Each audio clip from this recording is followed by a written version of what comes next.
Everyone, welcome back. Matt's going to go over some of the reports that can be extracted with CodeCatalyst. So over to you, Matt.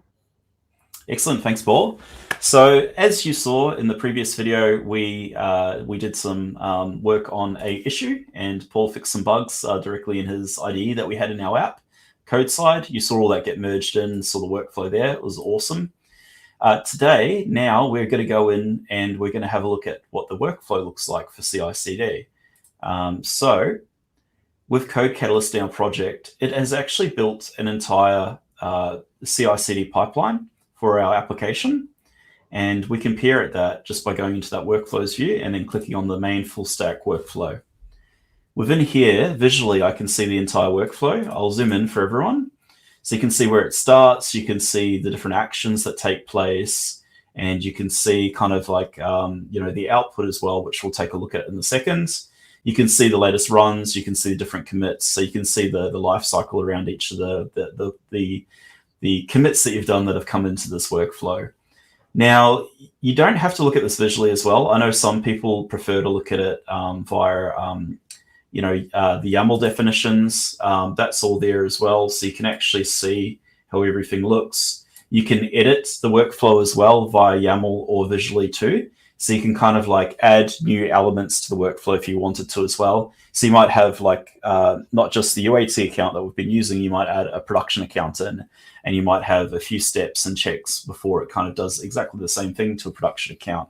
You can edit and define all that YAML to your heart's content for a multi-account workflow, which is awesome. And if we go back and zoom out a little bit. Just one tiny thing to add there, Matt, is that, there's the visual piece and there's the YAML piece. The YAML piece is fully codified, but also fully version controlled. So that exists within that repository as well, under the CodeCatalyst folder, under the workflow folder. So there's a... Yeah. I can jump in and actually quickly show them that, right? So going into code, source repositories, and then if we go into the code itself, I believe it was in CodeCatalyst workflows, and then you can see the YAML here. And if you click on that, so not only can I edit that in the CICD side visually, or just by editing the YAML, I can edit it here if I really wanted to as well. So going back to the workflow, so that CICD ran through with the update that Paul made to the app. You can see that one there is still running, but we can actually have a look at what the app looks like from the code push prior. And what we do is we go to the very last section of the CICD flow, and you can see we've got all these logs, we've got a cool summary, we've got configuration elements.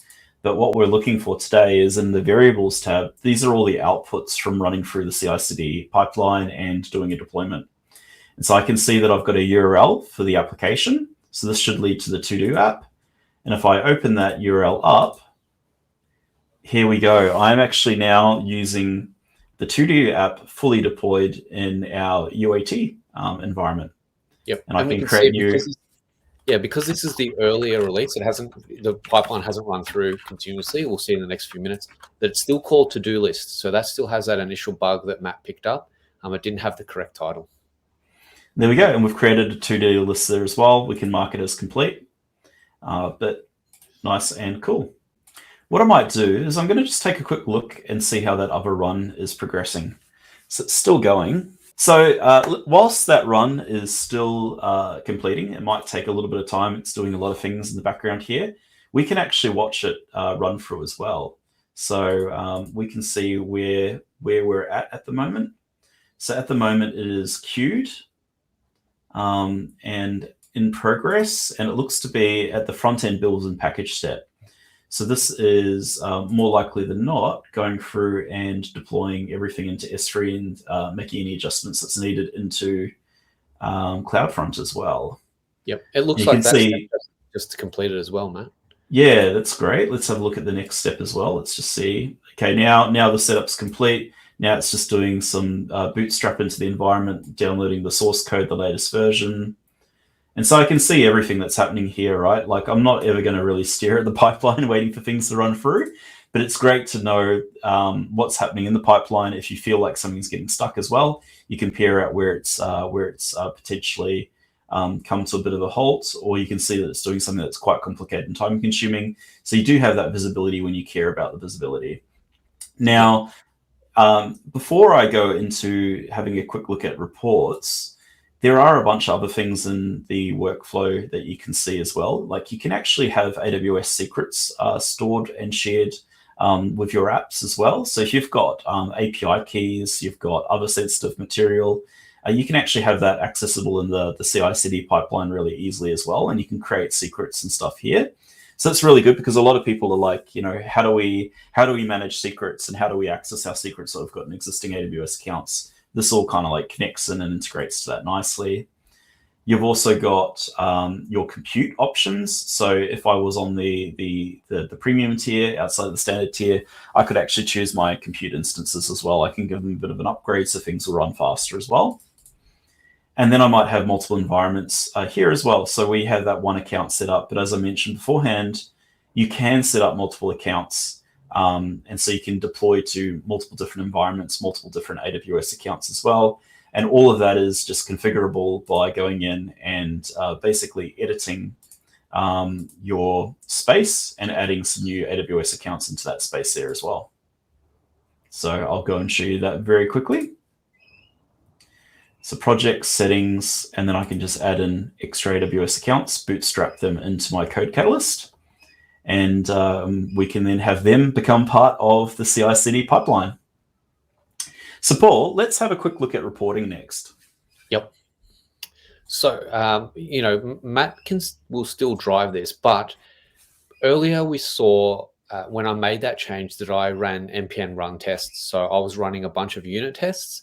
And you saw that there was a couple of files that were written to disk, so which was the output of those reports. We may want to go back and look at those reports and see, what has been happened at a certain snapshot or point in time.